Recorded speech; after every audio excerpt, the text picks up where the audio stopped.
point is that after making a mistake, we need to face up to it. We need to tell the truth. That is integrity, telling the truth and honoring promises no matter the consequences. They call me a god. They call me a god. They call me a god. They call me a god. Let's go. I'm about to go off like a weapon. Fuel to the top, got a filled up engine.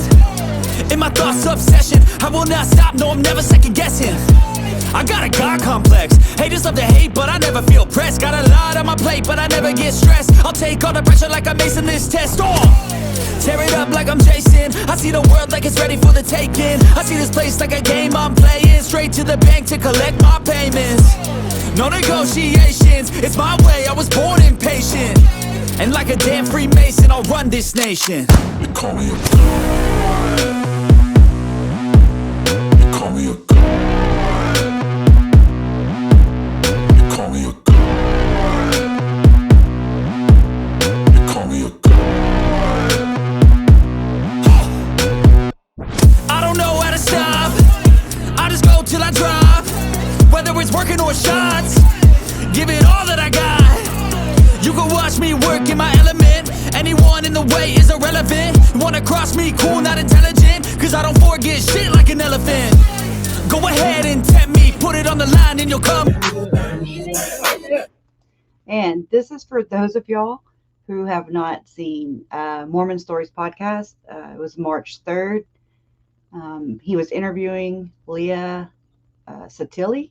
I always said Sottle, but okay. And she wrote a book, When the Moon Turns to Red, or When the Moon Turns to Blood. Anyways, this I've gathered quite a few things from that because it was about Chad and Lori Daybell. So, in case you didn't see it already, here's this part with John Dehlin. It's interesting.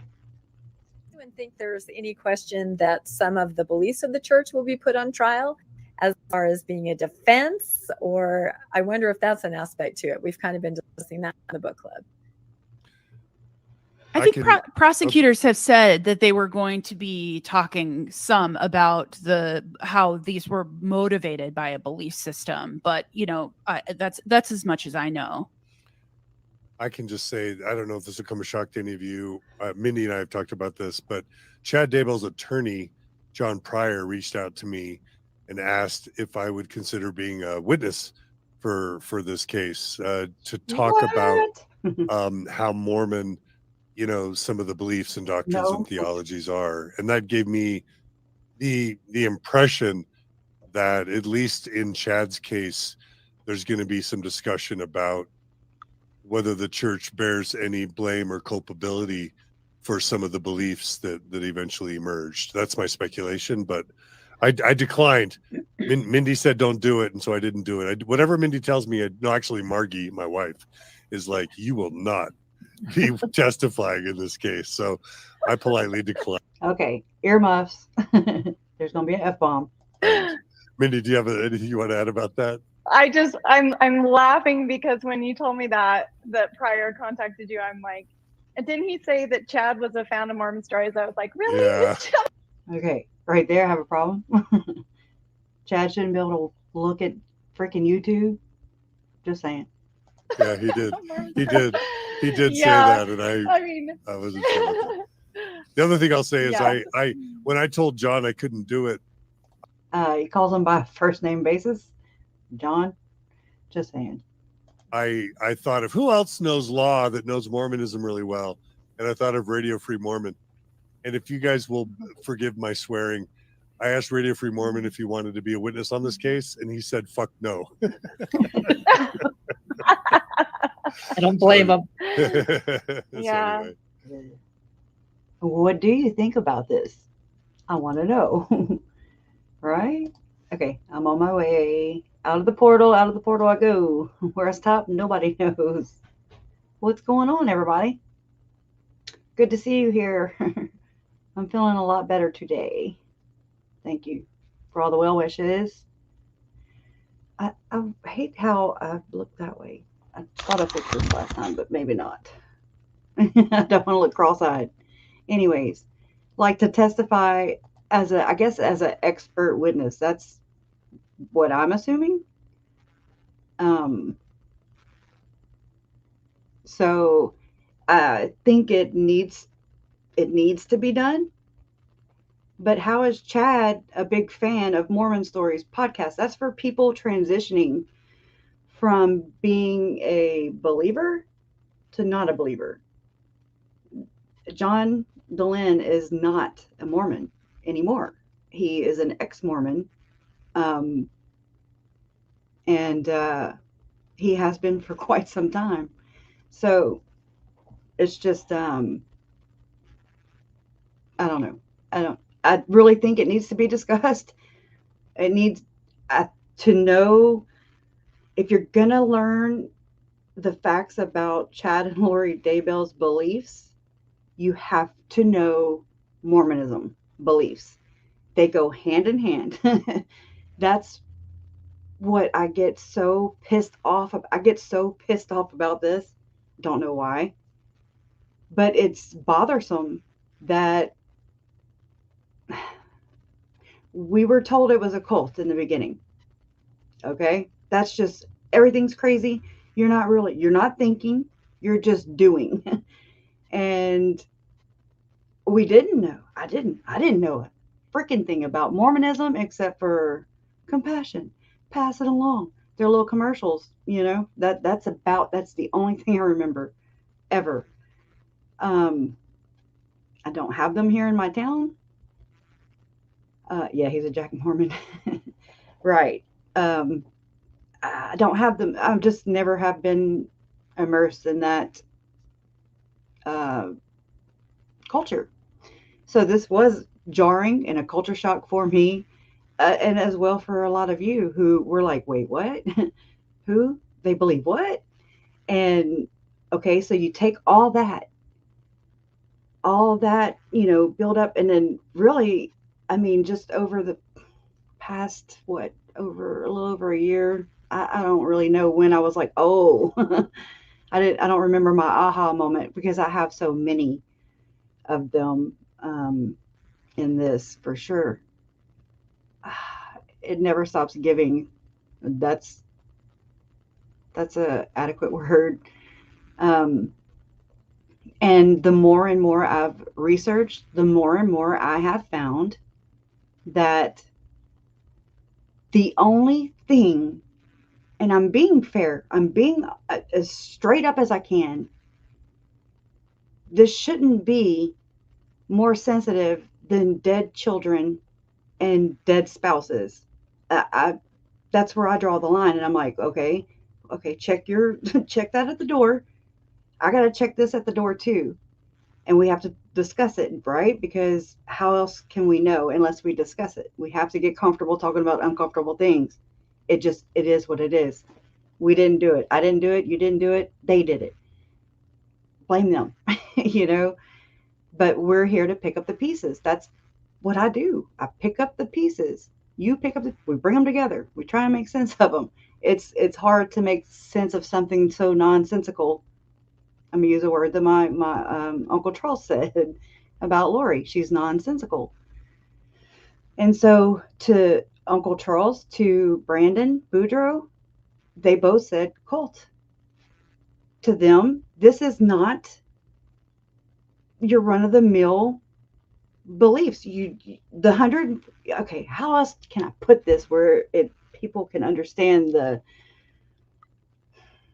the weight of this, the magnitude to what just the beliefs affect. If it had not been for what I really strongly, I mean, I really, at this point, you can't, I don't know.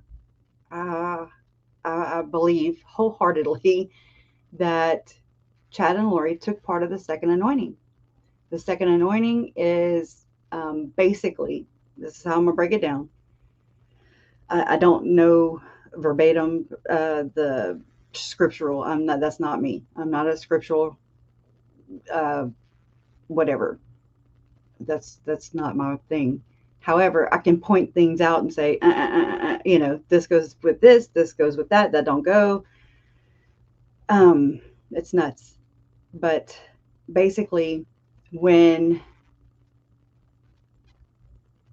how I see it is like-minded people, Jason Mao, your Mike Strouds, your CES, which is the church educational system, seminary teachers, doctrinal scholars like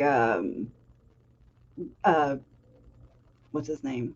Norman, Robert Norman, Avraham Gigliotti, Val Brinkerhoff, just anybody who really knows their scriptures and does it for a living, usually within the church. BYU, those are the church's campuses, things like that. To me, that's like the recruiting system, if that makes any sense, which I know it don't, but try to follow me. It's like a recruiting system to find like-minded people, which I've seen. Find like-minded people, dating sites, okay, things like that. On AVAL, I've seen that on AVAL myself. I diverted, you know, I was like, oh, let me follow like-minded people stuff. Let's see where this goes. And just from what I've gathered, it's it is very much like I don't know how to explain it besides like-minded people. You heard Christina, I think it was Christina Atwood, Serena Sharp, like-minded people. Melanie Gibb has said like-minded people. Jason Mao has said like-minded people. And it is just the pattern. It fits the pattern that the alleged church, whatever, I need to dub a nickname for this episode, could utilize this type of system, like an MLM, and recruit other like-minded people who are devout. People have a lot of misconceptions, I believe. They're not really opening up their mind wide enough to see how I see it. I'm trying to find my words. I hate it. I get lost in my own brain. So, let me get back on track.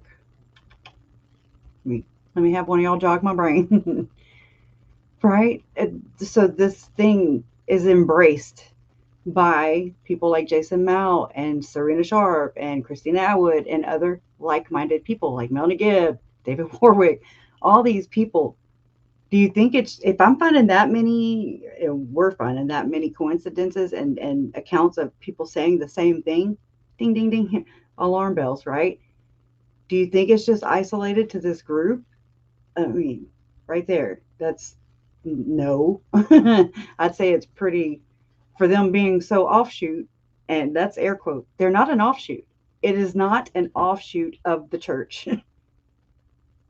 Ta-da. That's why I say whenever you talk about Chad and Lori, you must talk about the church. They go hand in hand. You can't talk about one without the other. There's no real way for anybody to separate the beliefs unless they are literal and they're like, you know, they disregard it. I see it over and over again still now. People still separate Chad and Lori and their beliefs because they said zombies. Zombies is the only term that is different. And all it is, and it turned into that. Melanie Gibb said so. Not that she's trustworthy, but these are the things that she's not trying to lie about. There is truth in what they're saying. a lot, but it's not the stuff that they're trying to tell you. So, yes, Janet, yes. Yep, 144,000%, and they're still doing it. That's the, oh, I almost cussed. I'm sorry. That's the alarming part about it. What about the rest of them? Okay. Hey, Carol. Anyways, so when one is inducted into the Church of the Firstborn, this, in my opinion, from what I've studied, what I've researched, and I mean, there's not, I think I'm kind of on my own in this, unless there's somebody out there who would love to share, who's researching this as much as I am, because I'm kind of on my own here in this department. It's like a new find. I don't know how else to put that. So basically, the Church of the Firstborn is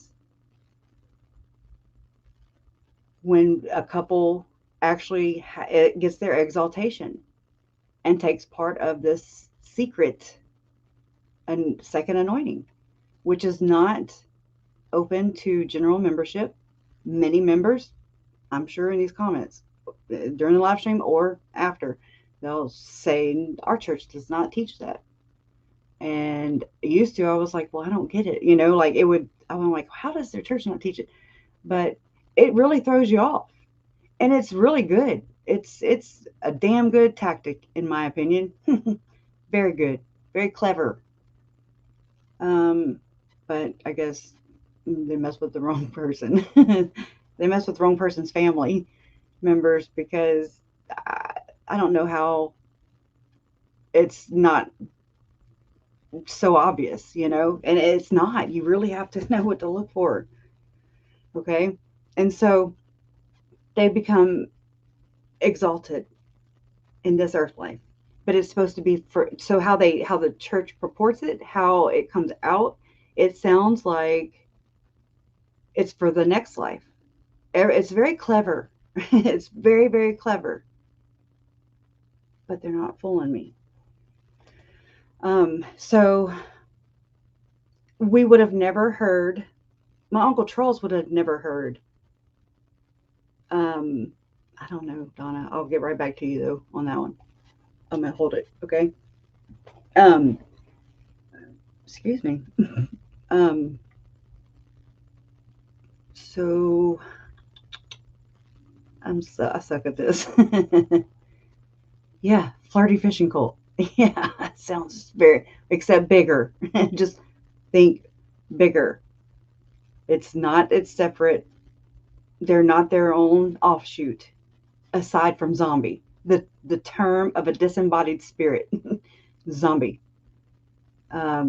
Which even Melanie Gibbs said that that was a term they used later on. So it's just crazy. But anyway, so we would have never heard Lori saying that, which we never have, but from Uncle Charles and his body cam footage, two of his body cam footages, or whatever you call it. I said that wrong. But also Gabe Bonilla. Okay. In the temple. Yes, in the temple. Yes. You have to be a temple recommend holder in order to even go into the temple. You can't just be a regular member. You definitely can't be me, who's not a Mormon, never been one. You can't just walk in from off the street and go into a temple. That was also puzzling in the beginning, because I'm like, well, they have churches and temples? You don't go to, I thought everybody went to all of them, right? And no, that's not the case. They have churches for the regulars, and then they have the temple for the you go, girl. We can trust you, that type of deal. And so I believe that this is me, and I have to just say this disclaimer, this is just me speculating. This is me throwing my theories out there. I'm tired of holding them in. Okay. It's time. They've got to come out. Because it's detrimental to the case, in my opinion. I want them to have a fair trial. I want everything out on the table.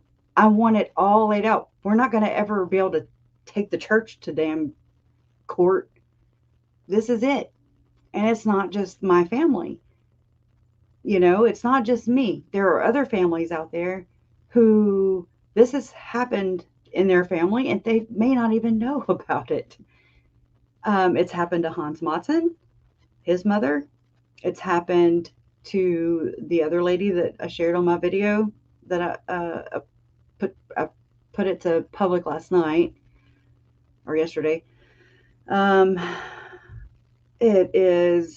It's rampant. It's common. It's more common than we like to think. And the elitism, the secretism, the protection, people protecting this church, and they put it over human life. And that, I mean, it takes my breath away. It takes my breath away, because how do you do that? Or why do you do that? What? It's weird. Oh, well, good to have you here, Tracy. Thank you. You've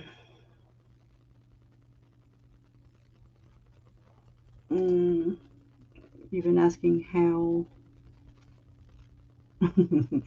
Well, I have talked to Nate, you know, I mean, not about beliefs or anything, but I did meet him in person whenever I went with my mom when they were trying to disqualify Rob Wood, January 5th, 2021. That's when I met Nate, and Nate and Eric.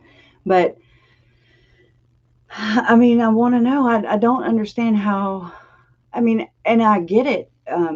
People that are in the church, they don't know. And they're a member. They've done this every day of their life. This is ingrained in them.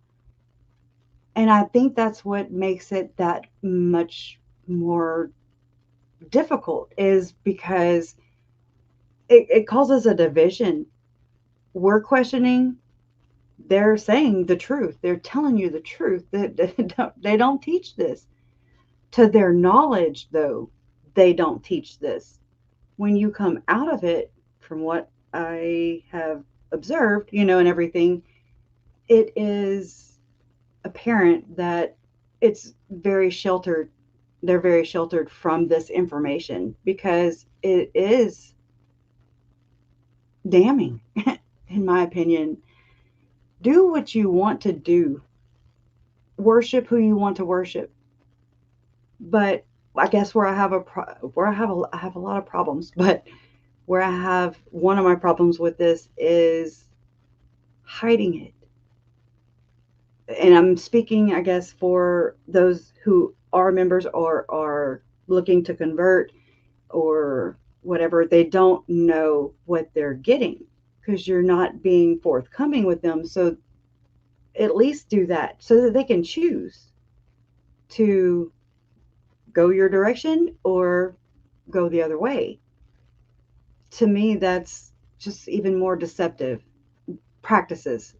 Your scriptures are one thing, worshiping is another, but your practices, the church's practices, that's where I'm like, no, this is not cool. Because in my opinion, I feel like, I suspect the church is why Chad and Lori even met. I said it. I don't believe they met, and would not have met, aside from her reading his books. Okay, well, she also liked Jason Mao.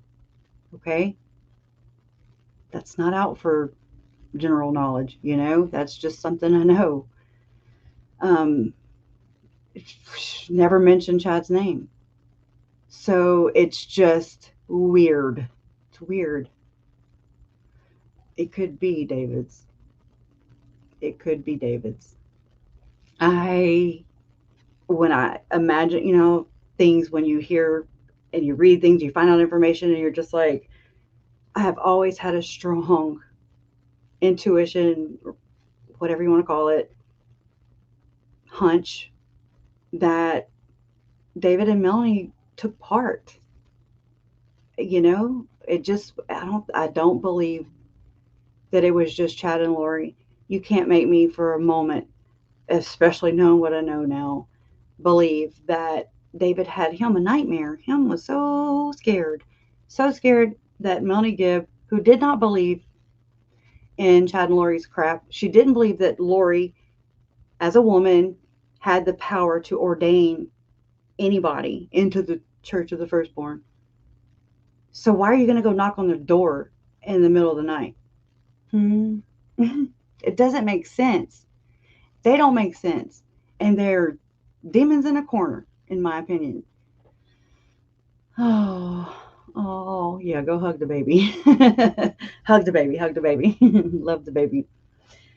So it's just, it's so gross. The cover up, the not just coming forth, obstruction of justice, in my opinion, where the church allegedly, pretty much, we have accounts that they mailed out a reminder. The last time they had mailed one out was in 2010. They mailed one out, emailed, however they exchanged information in the portal, I don't know. They sent out a letter. I want to say it was the second day of Chad's preliminary hearing. It was the second day that Melanie Gibb had testified. And hey, Lisa. And why are you going to mail out letters saying, basically, don't cooperate, don't get involved with investigations of 2 missing kids, though? Use your platform, church. You have 2.2 million followers just on YouTube right now, as of today. 2.2 million followers. Why are you not utilizing your platform to help people?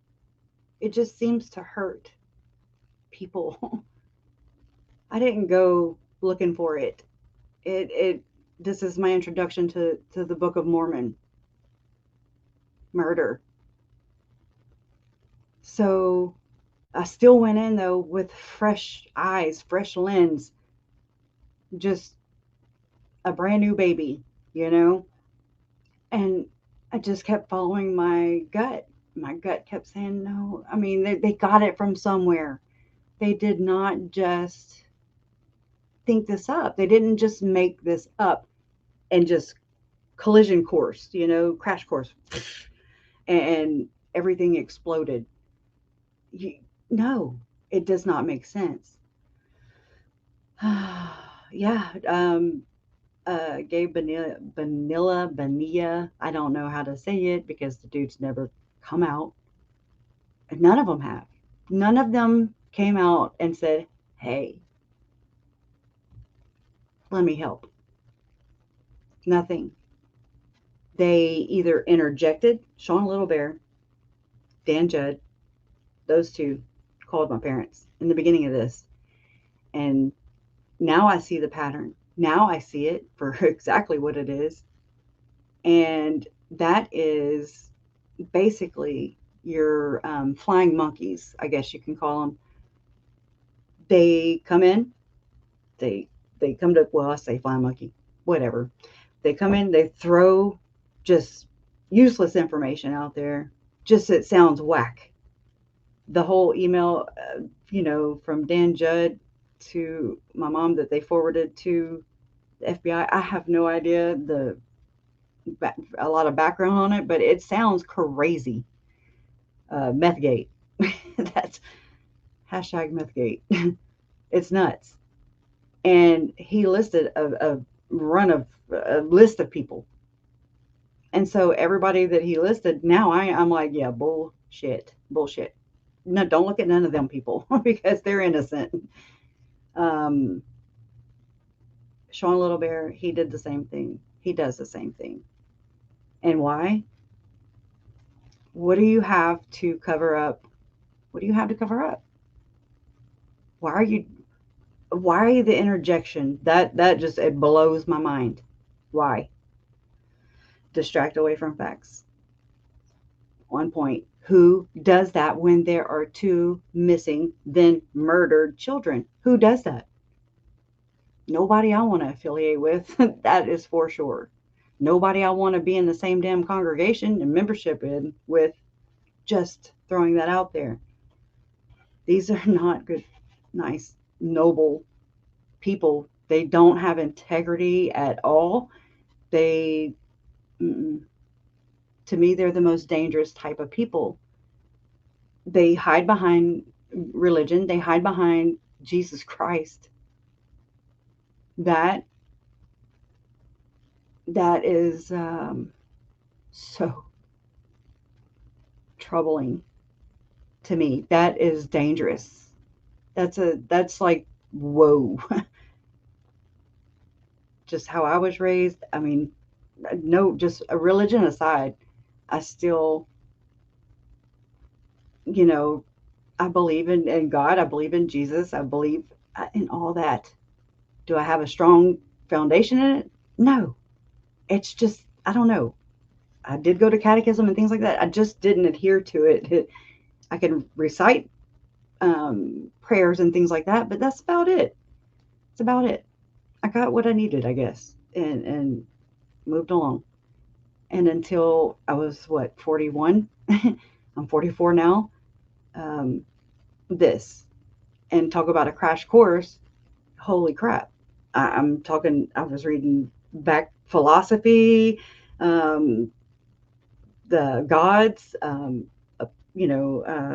Zeus, and just all these things. I was reading so many things, trying to understand. That's all I want to do. Like KJ says, justice through understanding. I didn't understand that at the time. I get it now. And it is.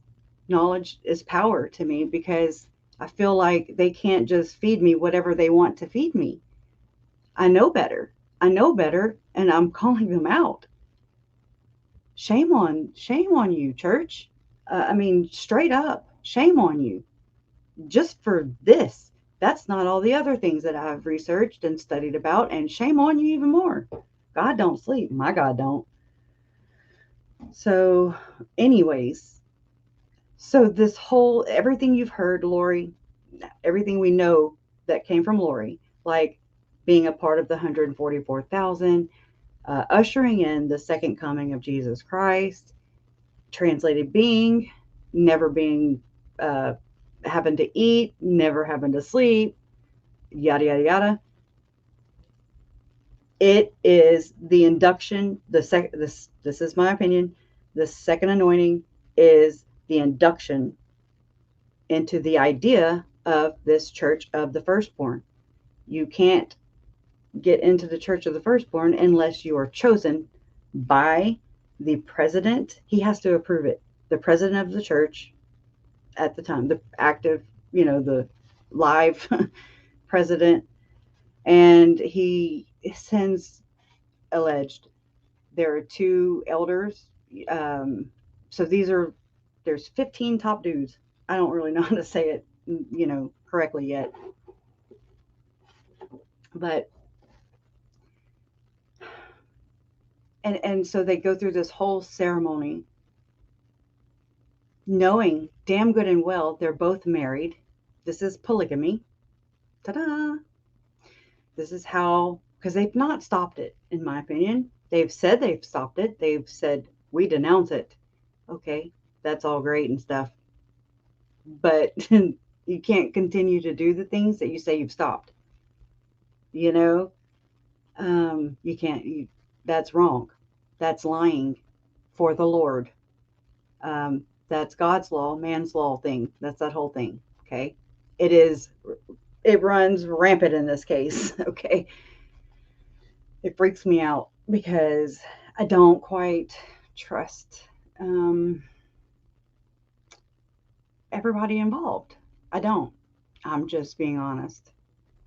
Give me something, an example. Show me by example, lead by example. Show me where I can trust.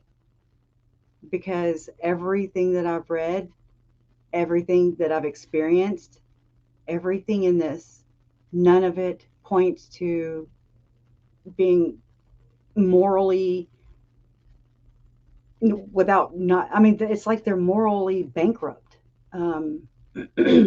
Nothing's good. Not in this case. I don't want there to be more cases like this. I don't want this to be repeat, and it does. That's the honest truth about it. All bullshit aside, that is the fact of the matter. Is that this is the same church that has been accused of putting in an entire LDS helpline. It looks great at face value. It sounds like a good thing. It was.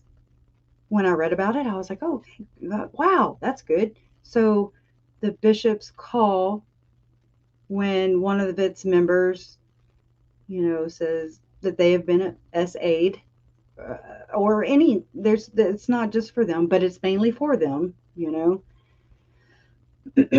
And so it looks good at face value for somebody who's not gonna dig any further than that. It looks great. It sounds great on a news story. Oh yeah. Mm-hmm. Okay. But that's not the truth of the matter. The truth of the matter is, I suspect that it's implemented into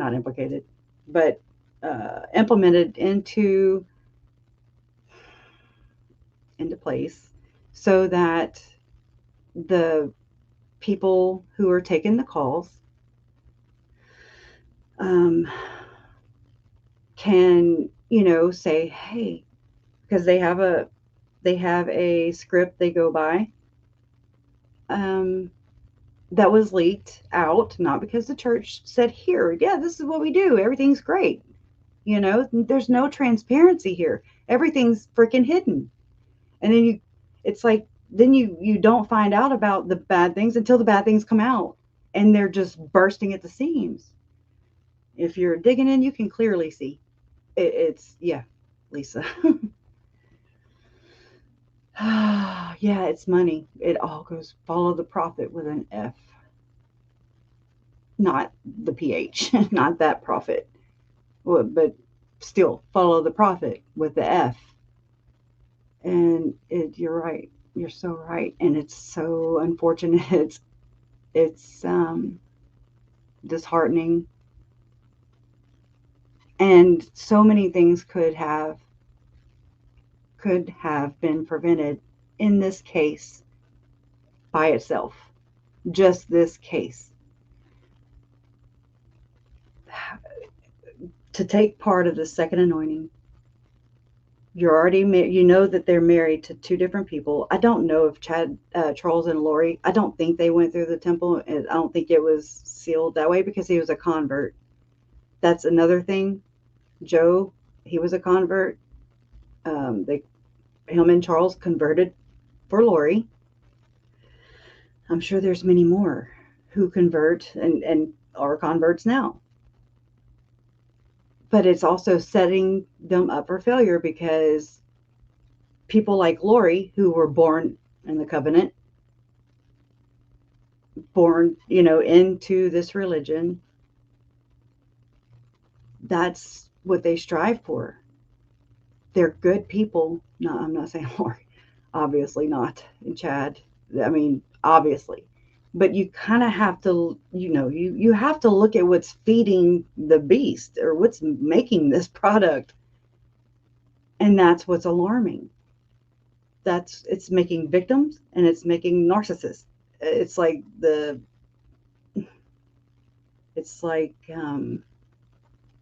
one that's doing the abusing, the perpetrator, and then the one who is taking it. Well, that spilled over. It, like I said, I've been right here in Lake Charles, Louisiana. I didn't go there. It came here. And it was still, I mean, just, my uncle was dead. Then Tylee and JJ were missing. Then they were found dead. Then 3 other people, Joe, Tammy, Brandon got shot at. There's all these victims lying in their wake. Maybe Stacy. We don't know. Maybe the neighbor of Chad. We don't know. And my mom was on the list. My mom had been dubbed a zombie. She's on their hit list. I haven't seen them take off. Have you seen them take it off? I haven't. Hey, Jojo. Good to have you. I've heard about this Spanish Inquisition. I've got to go look. I kind of just roll with the punches, It's just like, it just reaffirms and reassures the things that I've learned the more. And I'm just like, there's no denying this. You cannot deny this. You can. This is what happens when you do.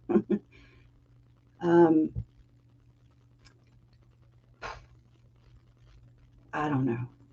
It's just, it's troubling. I don't know.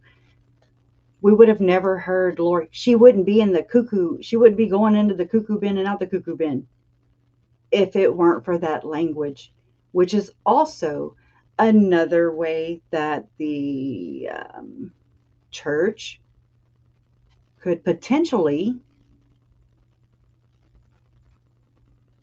kind of have its way of silencing somebody. I mean, if you recall, Mark Means raised, I forget what he filed. There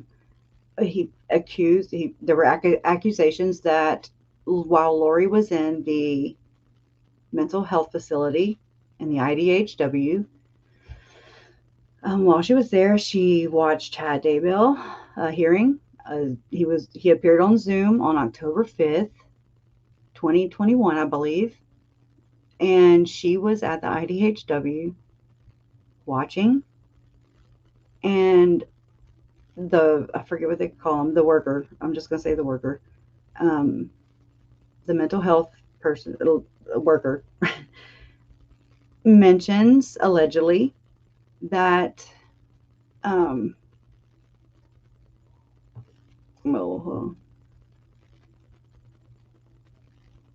yeah, right there with you, Jojo.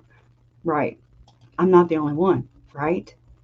So anyways, what was I saying? Oh yeah, so IDHW worker says, Lori, you should probably call and get new counsel, girl. He is just throwing you under the bus. I don't know. Just saying. So it's alleged that this worker assigned this homework to Lori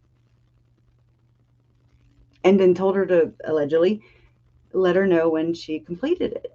Okay. So Lori allegedly did her homework, was doing her homework, and calls Curtin McConkie, which is a law firm in Utah. I'm going to say Utah. Good, Medea. It's a law firm in Utah that mainly deals in civil suits and things like that, but their main client is the Church of Jesus Christ of Latter-day Saints, allegedly.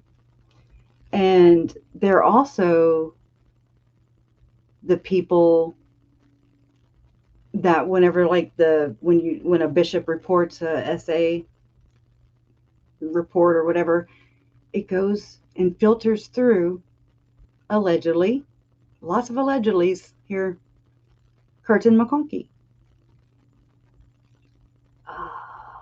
Hello. And then they're able to intercept it and then call, allegedly, Curtin McConkie calls Rob Wood. And then they're, what? Who knows what the hell was said and not said, and what, hey, you know, wink, wink, nod, nod. That pisses me off. Bad. It pisses me off because they are stirring, navigating, and I already knew that. I knew that before that big story came out on that sex abuse case of, and the church being accused for covering it up. It makes all the sense in the world to me. It's very smart. You know, you're so smart, church, but oh my God, what? I don't want to know. That's one of those questions I don't want the answer to. Like, I don't want to know the extent of it because it's bad. It's got to be Boy Scouts of America. And they always settle out of court, and they slap them with an NDA. They make them sign an NDA if they want to settle, you know, the victims, if they're able to settle and come to an agreement, then they just have to shut up because that NDA does just that. It shuts them up. And they continue. They continue. How do they get away with this? How do they continue to get away with covering up, allegedly,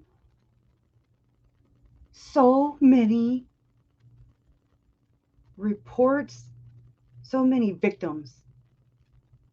And I suspect from my research, the research that I do, I wish I was wrong. I want to be wrong. I pray I'm wrong. I know I'm not, though. I have this conversation with myself at least once a day. And I've done the whole, no, you know, they're leaders. They're supposed to be good men. A lot of people look up to them. I, not being Mormon, still always have been taught, and always taught my kids, that you always go to a cop. Don't be scared of a cop. Don't scare your kids and make them scared of cops. You know, because if something happens, I want them, you know, to be able to go and you reach out to people, your ecclesiastical leaders, your teachers, your principals, your coaches, and just things like that. People that can get you help, your kids help. And I feel like, to me, the leaders of the LDS Church would be that for me also. I would run the opposite direction right now. Yeah. Anyways. So it's nuts. It's nuts, and it's troubling. It bothers me more than y'all even know. My parents, and I mean other family members, I have not heard or seen where they have really gone into this area. So, I mean, it was never really for a reason. I was just compelled. I was compelled to look for it, to search the doctrine, to read it. I was like, I'm not learning the scripture, you know? And I mean, that's not what I went in for. I went in because of Tylee and JJ and Charles and Tammy and Joe. They're dead. They're murdered. They're silenced. And they're not able to tell their story. This is the only way. And I had that dream. I know, I always bring this up, but it's huge for me. It means a lot to me because it's validating. Whenever I had that dream about my uncle telling me that their deaths would uncover something far more dark. I can't say it right. Far more dark and far more sinister. And this is before the kids were found. I didn't know. I remember thinking, oh, that's what could be darker than zombies, is what I actually said. What could be darker than zombies? And then I ran across OUR, Operation Underground Railroad, and I was like, oh, this is it. This is way darker. And then you just keep on, and your eyes just keep going up, and you're like, oh, that. It goes all the way up. Oh. And then I went through this whole period of, oh my God, I'm alone in this, with what I know, with what I read, with what I am concluding from all these things, everything I've watched, everything I've researched, everything I read. It's been constant. I've told y'all this time after time. I have done this every single day, most of my waking hours since my uncle was murdered. And then it really kicked into high gear once Lori appeared in court and acted the way she did March 5th, I believe, 2020, when she was just gloating. And I was like, what the hell? That does not match the situation. No. What? It was weird, odd. It did not fit the severity of the situation. Why is she acting like that? Now it's because she really thinks that she was told, allegedly, she was told that she is exalted. That's what a second anointing is. It's exaltation. You become a king and a priest and a queen and a priestess, a goddess, a god, a goddess, a priest, a priestess. You become that. You're dubbed that.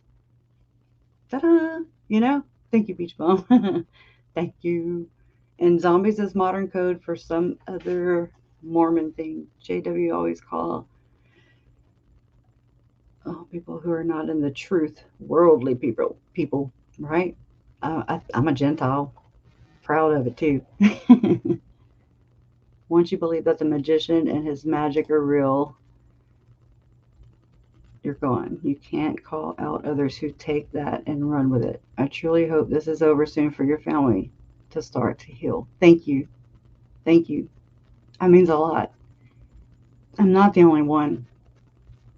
There's many of us out there, who have been wronged and then silenced in a way, because not only has the church not said a damn thing, and they actually went opposite of doing, just being neutral, not neutral, because you send out letters. You obstructed justice, in my opinion. You told your people in the South Henry Fork, allegedly, that you reminded them.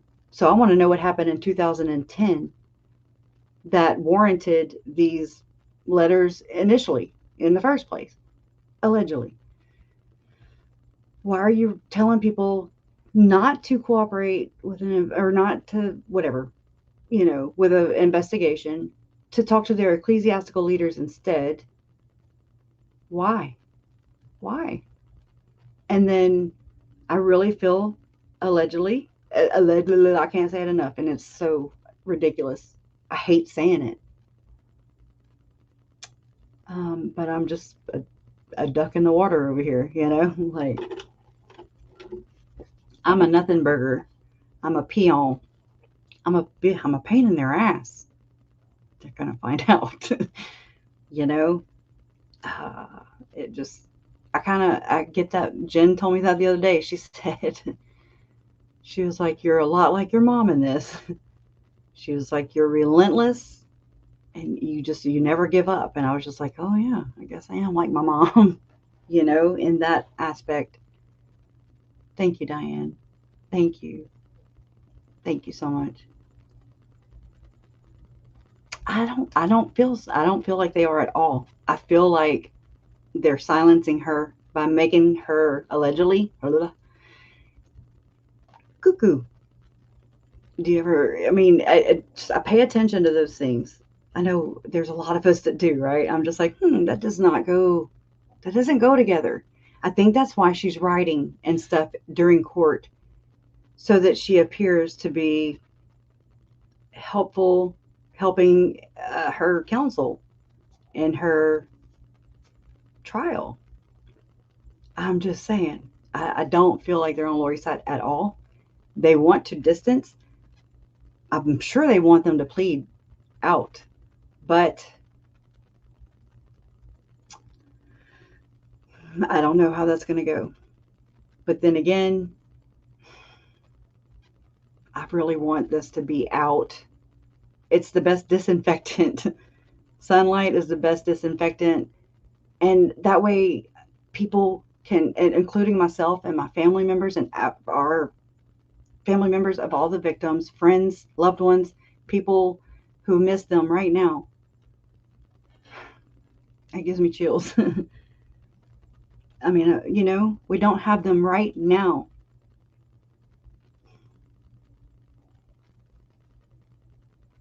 I just, enough's enough. I don't know how to combat this. I don't know how to approach it. I have no idea. I've tried to just be as kind of off the radar, not a pain in their ass, as long as I can, so that I could develop more understanding. I could make sense of this picture a little more and speak with a little more and know one way or the other. And I've been knowing, and I've just had to be as quiet as I can, because I'm just uncertain how to go about this. It is paralyzing sometimes, because again, Jesus card in my living room on my floor while I was asleep, and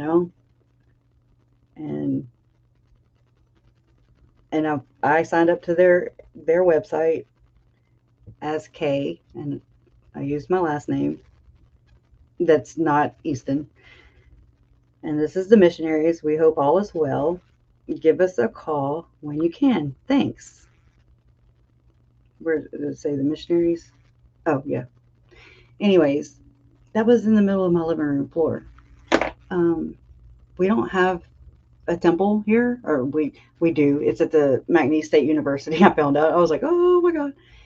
But that's a 409 number. That would be Nederland or Port Neches, Texas.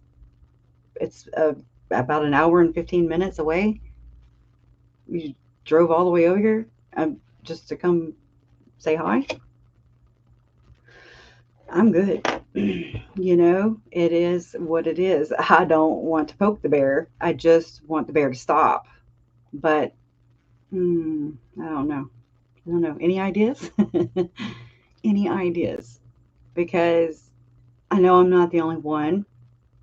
I know that this isn't the first family to be, hurt by the church and its teachings. And we're definitely not going to be the last. It's happening now. It's happening now. It's still happening. And I wish I had the stats on that every 2 seconds, whatever. It's got to stop. They have to be accountable to somebody. They purposely did not report their, I always jack this up. They didn't report their financial whatever to the SEC from 1997 to 2019. That's a couple little decades there. That's a whole score and then some. And their reasoning for it, the church's reasoning for it. I read the order. I went to the sec.gov. I read the order that didn't come out in the paper or the headlines. And they even said in the order that the church could not pervert that they had to be clear. And still, they kind of twisted the words just a little. They're so good at it. twist it just enough until you read it again, and then you read it again. You're like, no. So, I don't know. It's nuts. They, just, I don't know. There's a lot of corruption, not just in this religious corporation. I don't know. It's everywhere. And unfortunately, the power, the money, the greed, the ego, all that, it's basically, you look at Chad and Lori, and they are just a mere reflection of the Big Daddy, you know. I have a hair on my shirt. But it's the same behavior. I've done videos, I just haven't uploaded them yet, of the like-minded behavior is what I call it. It's slaps you in the face. I'm like, it just stands out to me now. I'm just like, you know, things just slipped off the damn page. I'm like, oh my God. You know, there's so many instances, there's so many things that I've read that I mean, still, you know, I'll watch or listen to something while I'm doing something else, and I'm like, what'd they say? Oh my God. You know, it's just right there in plain sight. Just like Alex Cox, you know, when Melanie Boudreaux Pulowski allegedly asked Alex, did you shoot at Brandon? Anyways, and he's like, why would I shoot at Brandon in the broad daylight? In a recognizable Jeep. That's why. It's right there for everybody to see in plain sight. It's bold, in my opinion.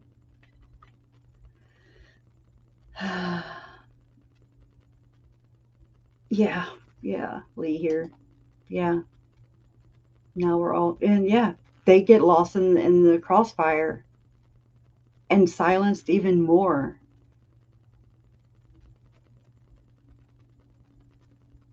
Let's see, Janet. Yeah. Okay, hold on. Jason Mal connection, yeah. I haven't heard of anyone else murdering for their mission. But, right? Yeah, I agree with you on that. But there's a lot of people that just say, nope, you know, and they automatically shut it down. And that, I'm so concerned with this because this has been part of this fight. This has been part of my battle. Is at first I didn't know any better. I was naive. I was ignorant.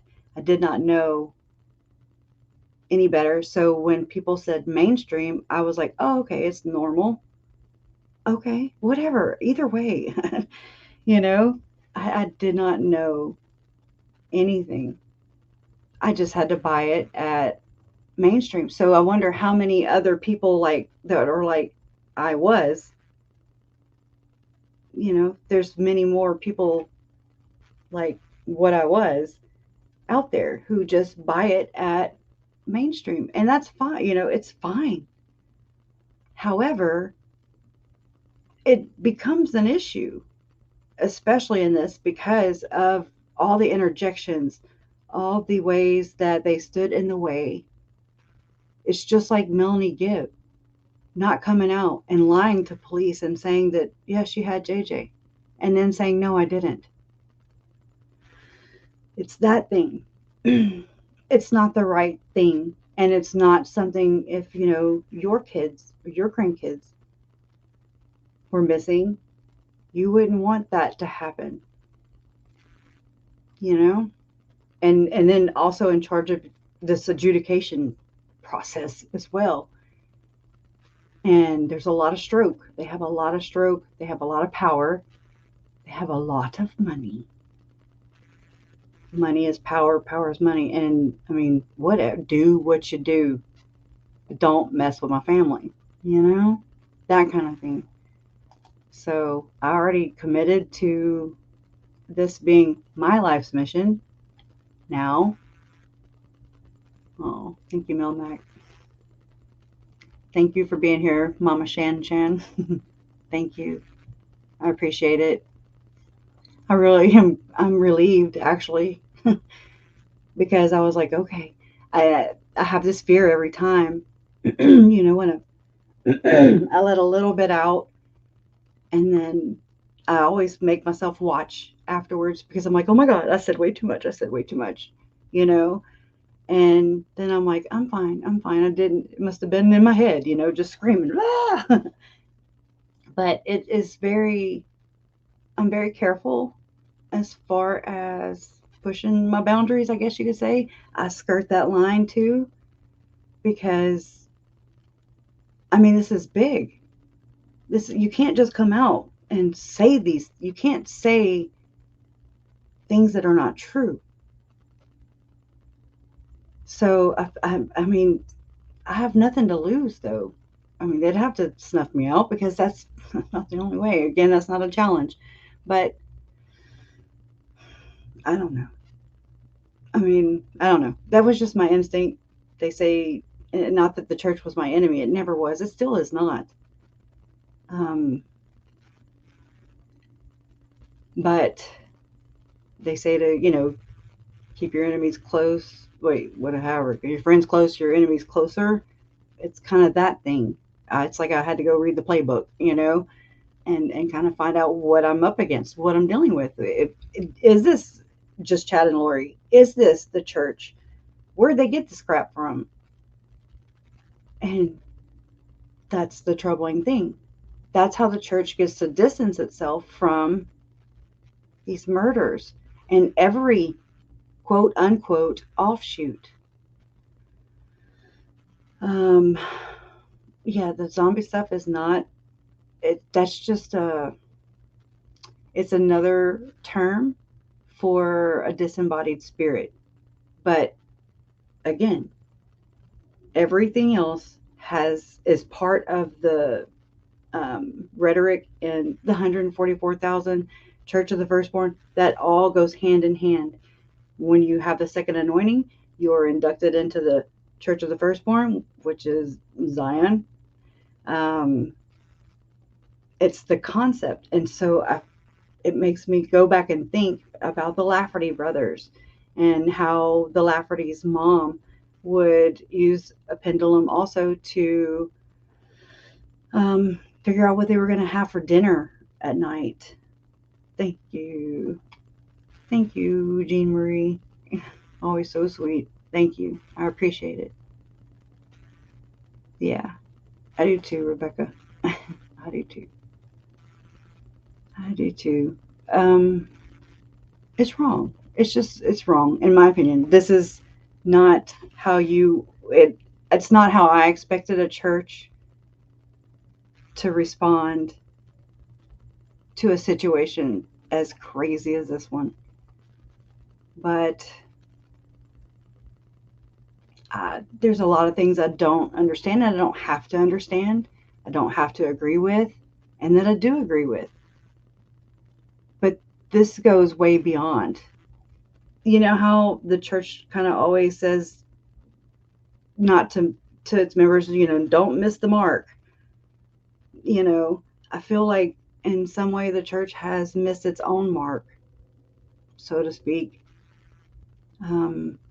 As far as like the whole hiding the money or hiding, the SEC report, or not reporting to the SEC billions of dollars in a rainy day fund, because it didn't. This is what church said, is that it did not want the members to stop paying tithing.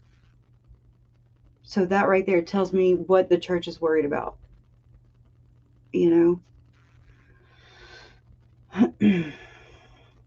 I'm sure Lori is excommunicated, but they only, from what I've learned, it's not, they don't normally publicly disclose those type of things because they say it's ecclesiastic, whatever, but they do whenever it's really public and catching a lot of attention. So Chad Daybell, they were like, "Rah."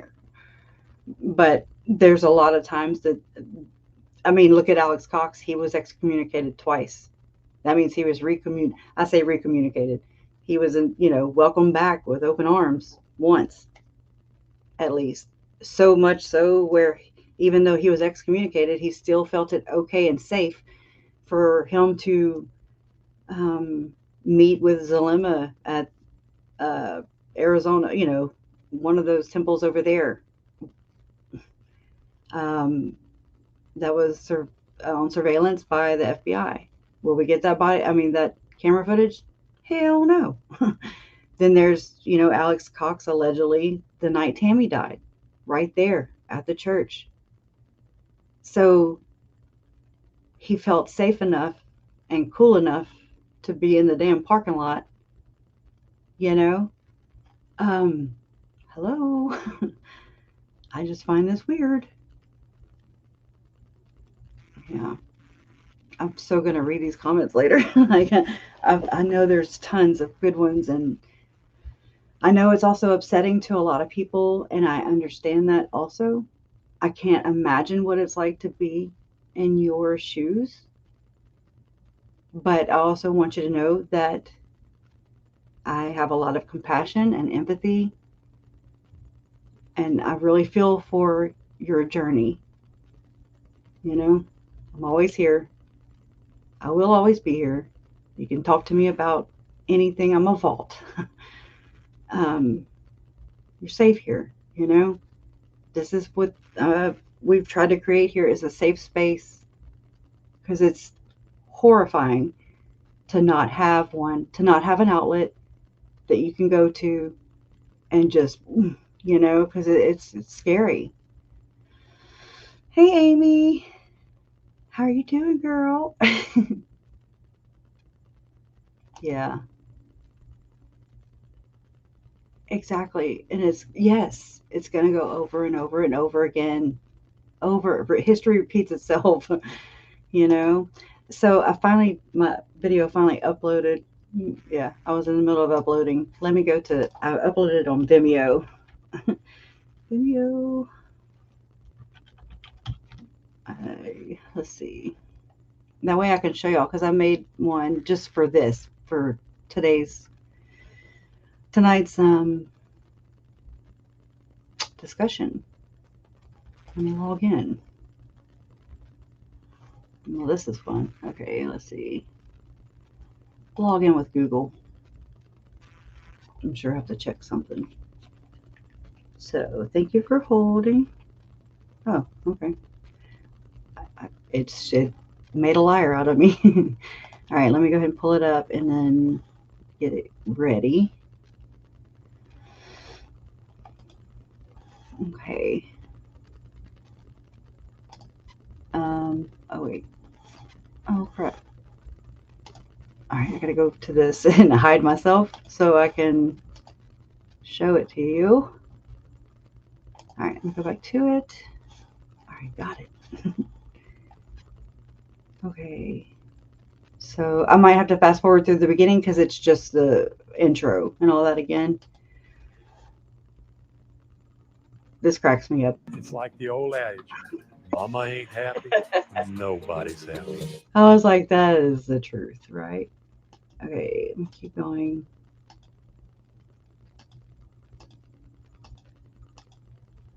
Oh, come on.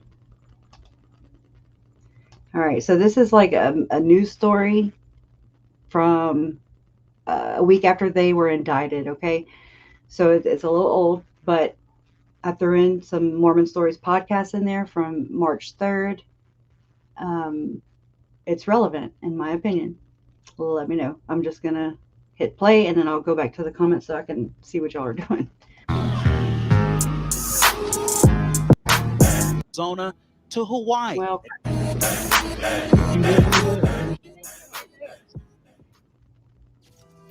It is just the latest bizarre twist in a saga stretching from Idaho to Arizona to Hawaii that includes the missing kids, a curious trail of deaths surrounding the couple, and accusations of belonging to a doomsday group and wanting to rid the world of zombies. Lori and Chad Daybell's beliefs are the same as their shared religious institution, aside from the term zombie, in my opinion. In September of 2019, Lori moved JJ and Tylee to Idaho.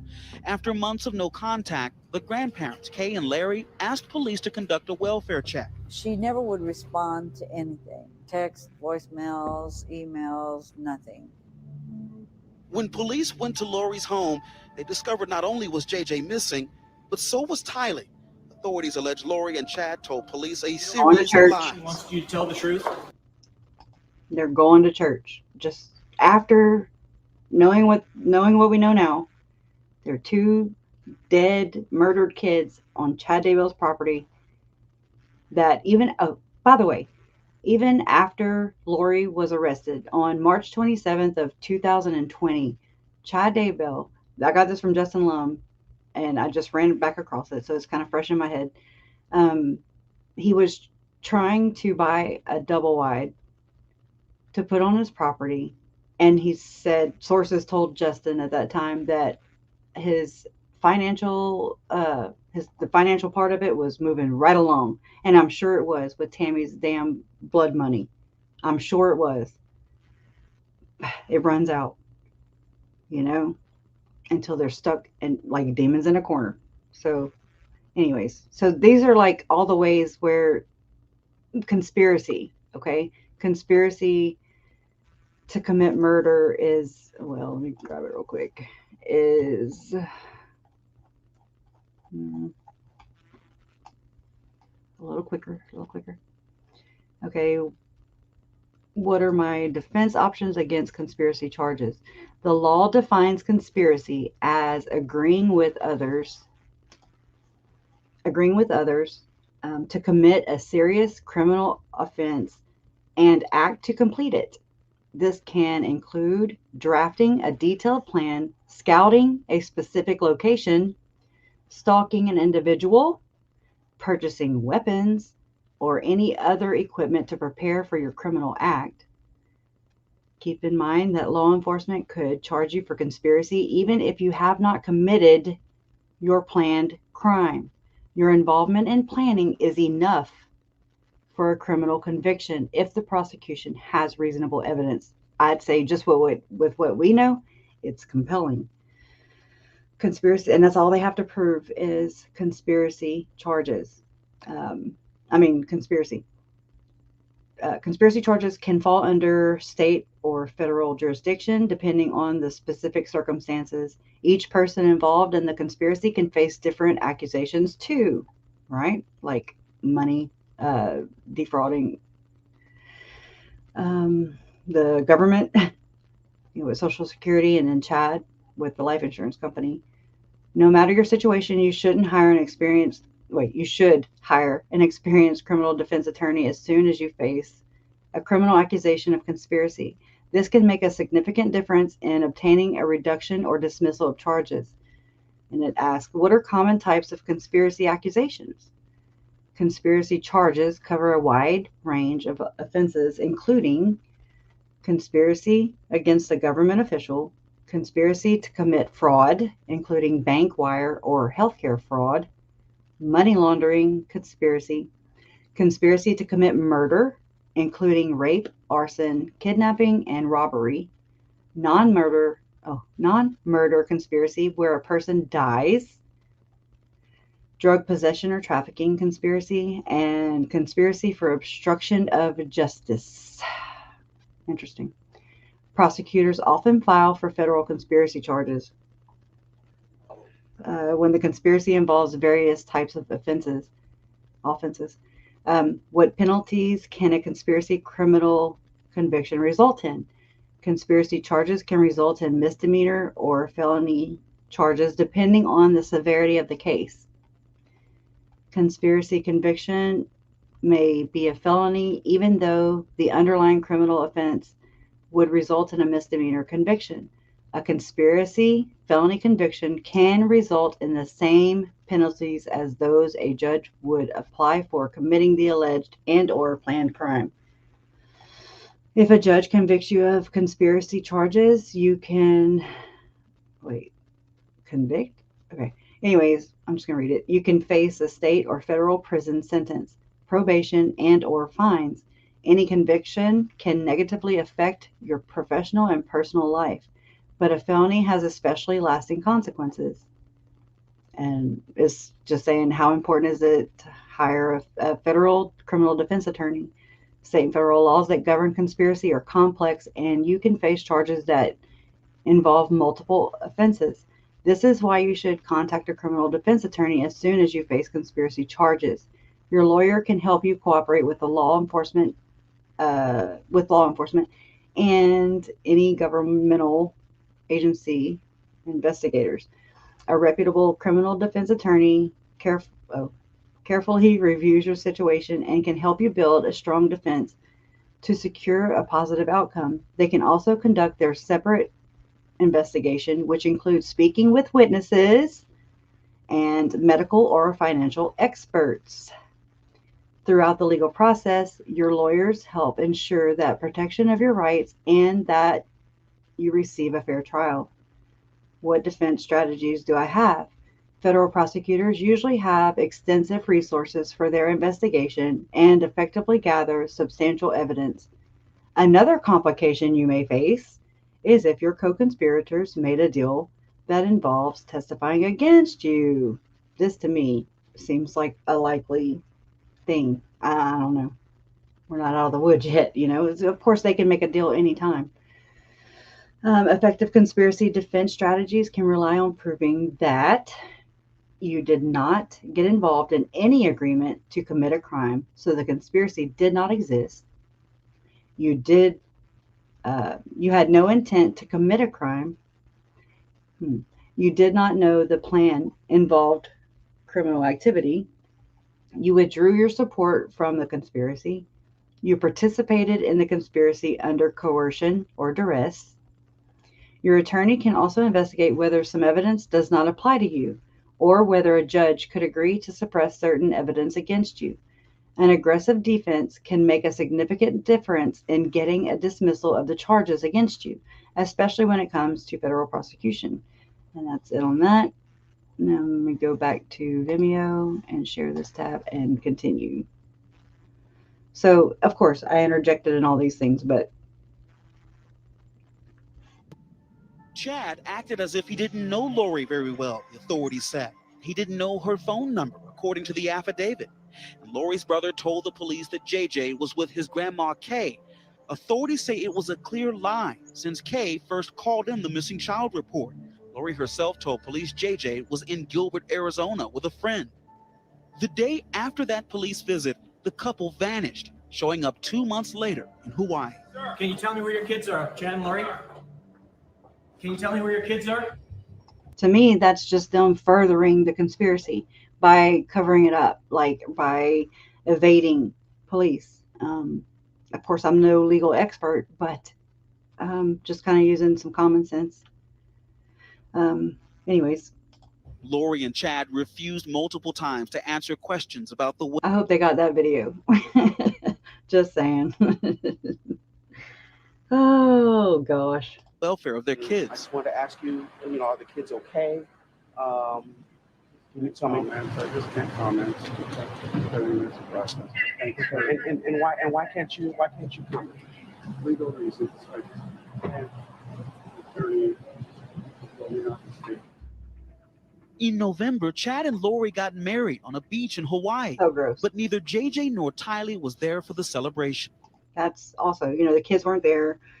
I know that's not, it's just proof, it doesn't look good. Their wedding just 2 weeks after Chad's former wife, Tammy, died of, quote, natural causes. But in this week's indictment, prosecutors say Lori and Chad exchanged text messages claiming Tammy was possessed by a spirit named Viola. And that right there, that's conspiracy. Alleging that Chad received $430,000 from a life insurance policy after Tammy's death. That is processing a lot of evidence that has been accumulated. This is what gets me. The fact that Chad refused an autopsy when his wife of 29 years suddenly died. And then he held funeral services for her, buried her in Springville, Utah. And No one would have ever known that Tammy had been murdered, because not only are there conspiracy charges to commit murder, there's also first-degree murder charges for her murder against Chad. It's got to be pretty compelling. That's just my take on it. Let me know what you think. I mean, so he was okay with just burying his wife of 29 years. Speaking of, March 9th would be their 33rd anniversary. And that's his next, or somebody's next hearing. I forget who. I don't know anymore. But anyways, she had none of this other stuff prompted the detectives to, say, there sure are a lot of dead people around and missing children. Now her death is suspicious. Chad was okay, allegedly, with bearing those secrets if he is found guilty. If he did actually do that. I'm saying that for legal purposes. Anyways. He is now facing first-degree murder charges in connection with her death. In late January 2020, authorities in Idaho demanded Lori physically produce the children within 5 days, but no children surfaced. And in February, Lori was arrested in Hawaii. The demand has been made for your surrender by the state of Idaho. Yes. Know that you have been charged in the state of Idaho with a number of charges. The 47-year-old faced with 5 charges, including 2 felony counts of desertion and non-support of a dependent child. That's another thing too, with the whole, whenever Lori, IDHW got her to allegedly, contact an attorney, and it's just so happened to be Curtin McConkey, which is the LDS helpline. Wow, just they were able to intercept it. In my opinion, could have happened, maybe, allegedly, I don't know. And that was their way of shutting Mark Means up. I don't know. We'll never know, because there's a gag order, allegedly. I'm just gonna allege the hell out of this thing. Request that bail be reduced. So what specific amount are you asking? I'm asking for 10,000. So it dropped those charges. That's what I was trying to say. Those initial charges. I feel like that's how they were able to kind of get Mark off the case and not him play first, or however that goes, first or second chair to a death penalty qualified attorney. I thought that's how it was supposed to go. But again, I'm not a professional. $1,000. But a judge declared her a flight risk. Her bail was set at $5 million. What I want to reiterate is that we are all hopeful that we are able to locate the missing children. We know it's a positive step forward. We also know that as good as this news is, correct, is as bad as it is also, because we still don't have children. Right. A week later, Lori was smiling at times as she was read the charges in an Idaho courtroom, but still no sign of the missing children. In June of last year, authorities executed a search warrant and Chad's property was dug up, captured by East Idaho News. The children's remains were found and he was arrested. But murder charges against the couple were just filed this week. The prosecution's murder case is very... Okay, so yeah, you saw them laughing. They both laugh, right? It's so funny. Very strong, because there's so many different avenues in which they can get a conviction. Sweet. The prosecution's murder case is very strong, because there's so many different avenues in which they can get a conviction. That's good. They can say that one of the two of them, being Chad or Lori, either assisted, actually did the killing, encouraged someone, or commanded them to do so. According to the latest indictment, they, quote, espouse religious beliefs for the purpose of justifying the homicide. Okay, so that right there, I caught it earlier. I was like, wait, it's just for the kids? Like, I never did catch it. I thought it was for Tammy too. So I don't know. I have the indictment pulled up, but we're already running kind of long. So I'm gonna take a look at it after this for sure, because it flew over my head. Of JJ and Tylee. Last year, friends told investigators Chad and Lori believed they were part of the, quote, Church of the Firstborn. See, none of that would even be on record if it weren't allegedly for the church. in my opinion. None of this crazy talk would have occurred. To me, it fueled the fire. It handed them the weapons, the not energy weapons, but not spiritual weapons, but the actual weapons, because you can't tell people like those two who have murder in their heart that they're exalted, and the only way to get out of it is the only thing to make that null and void, because it's conditional, is to deny the Holy Ghost, and to shed innocent blood. Well, if it's a zombie you're killing, it's not innocent blood. That's how they're, in my opinion, that is how they're justifying this in their minds. Okay, because they're very scriptural. They are devout. Lori lives by the scriptures, remember? She justifies things by them also, which we've heard. If he comes at you once, if he comes at you twice, if he comes at you 3 times, it says it right here in the scriptures. That's what she says. That's how she rolls, for sure. Anyways, and so I have some John Dehlin clips in here, and he'll help explain about the zombie, how you can get to that theory theologically. I've gotten told so many times, we don't believe. Their mission was to rid the world of zombies.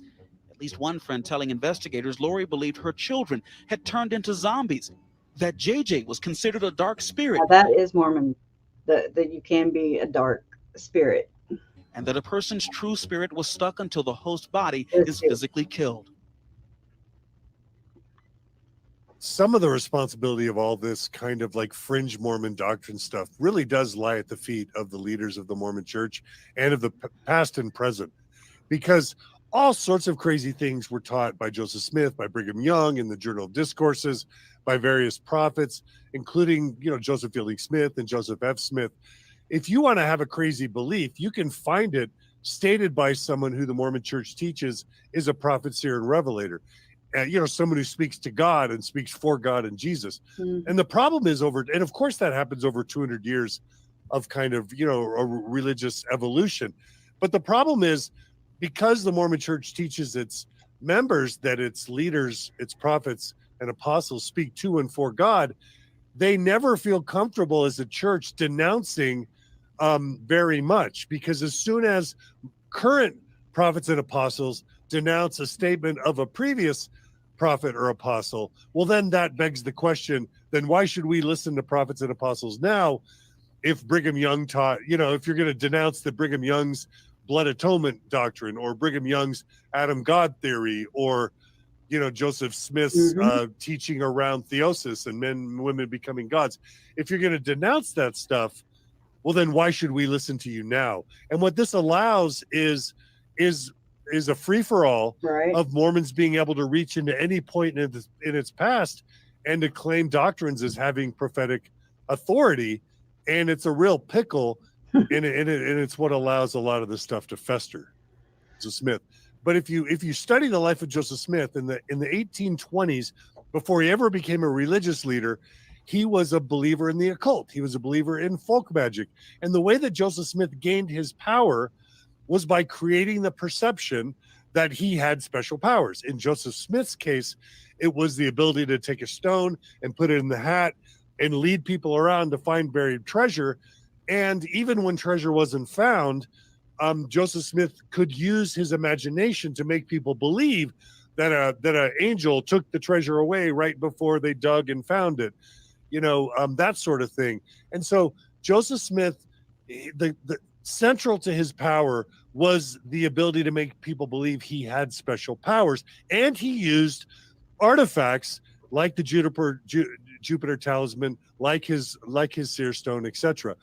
And when I start hearing in this book about him meeting with people in private, telling them, saying that he has the ability to do readings of their aura, and how what is it, clear, or that's Scientology, how much light they were versus darkness, to be able to tell them who they were in a past existence.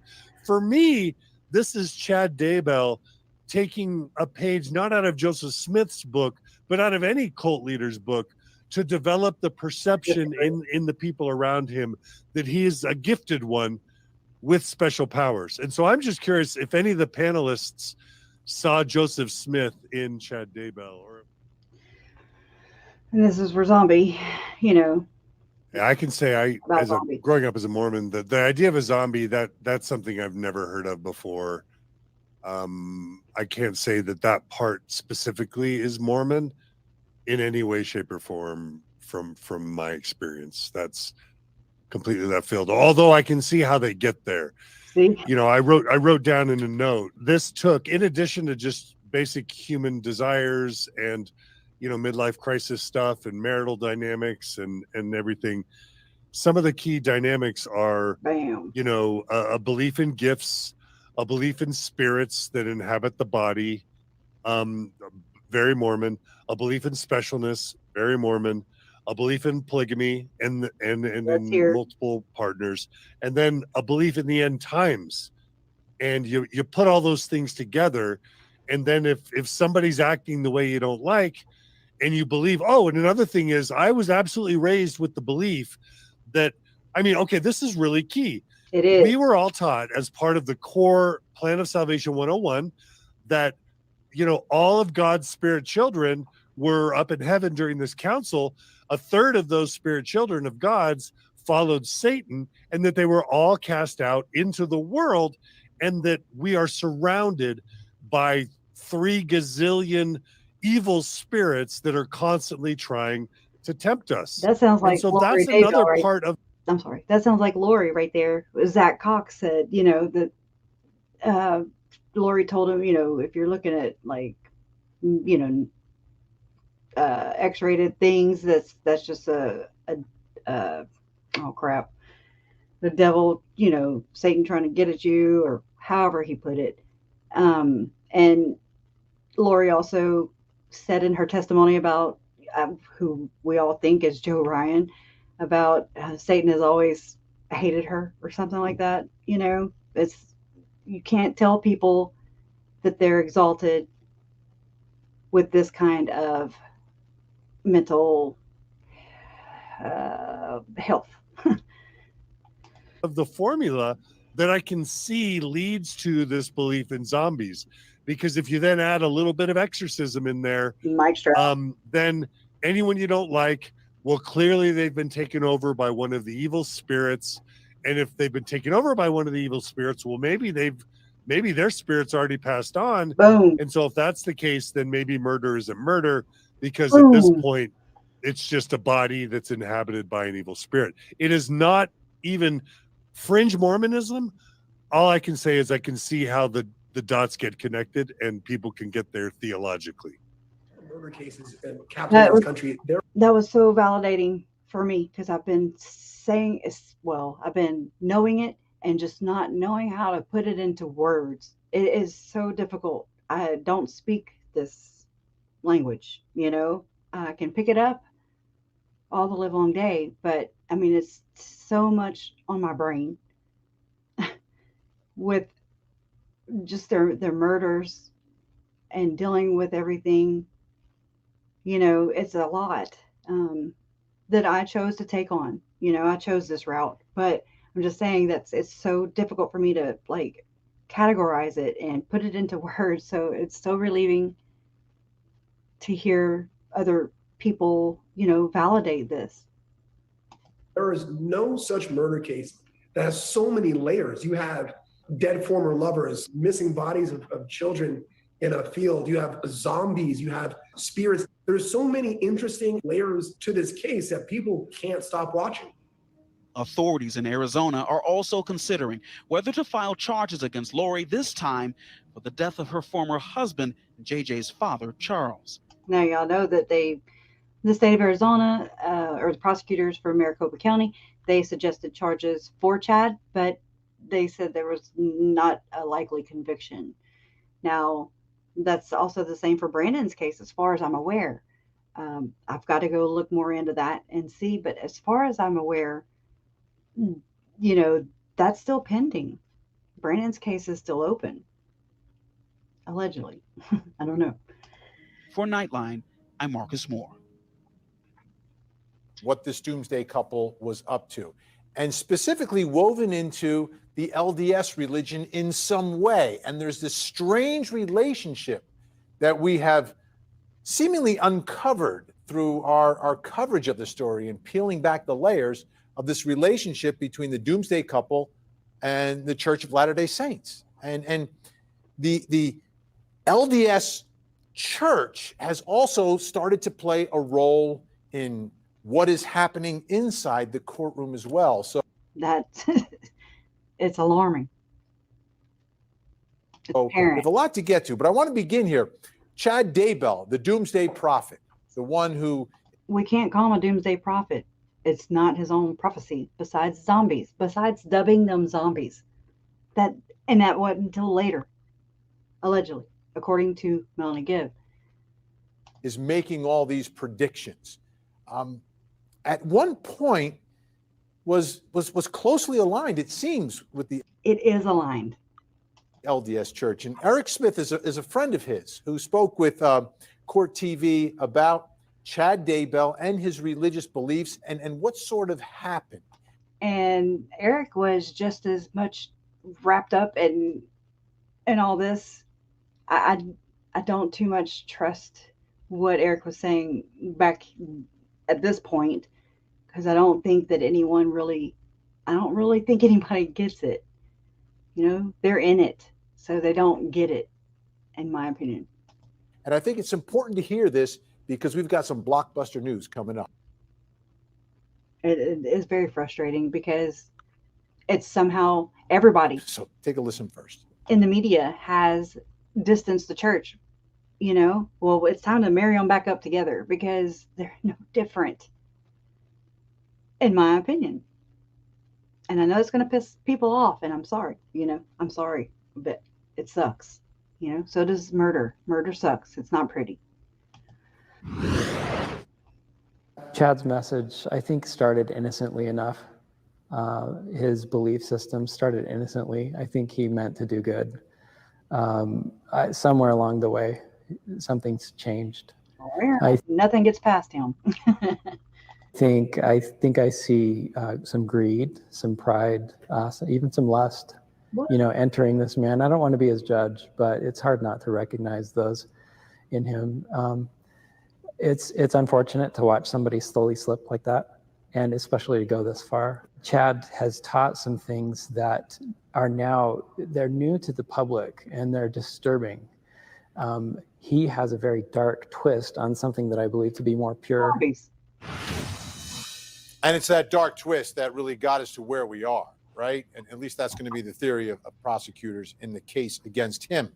But now let's bring in Court TV legal correspondent Chanley Painter, who has some exclusive breaking news for us tonight. And it's right on this issue, that relationship between Chad Daybell, the doomsday prophet, and the LDS Church. What do you have for us tonight, Chanley? Vinny, we can now confirm that Chad Daybell is no longer a member of the Church of Jesus Christ of Latter-day Saints.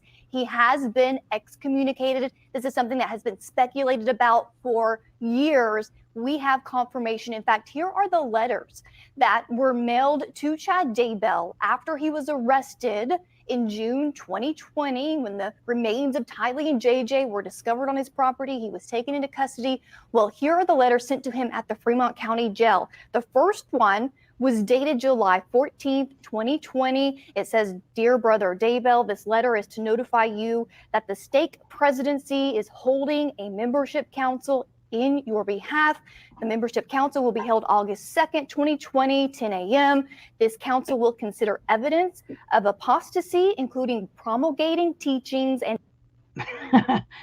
I find that laughable because it is not. It's promulgating their teachings, maybe. "Doctrines which are contrary to those of the Church of Jesus Christ of Latter-day..." I see. Right there. that are and doctrines which are contrary to those of the Church of Jesus Christ of Latter-day Saints. They're correct, but they are allegedly, my theory is that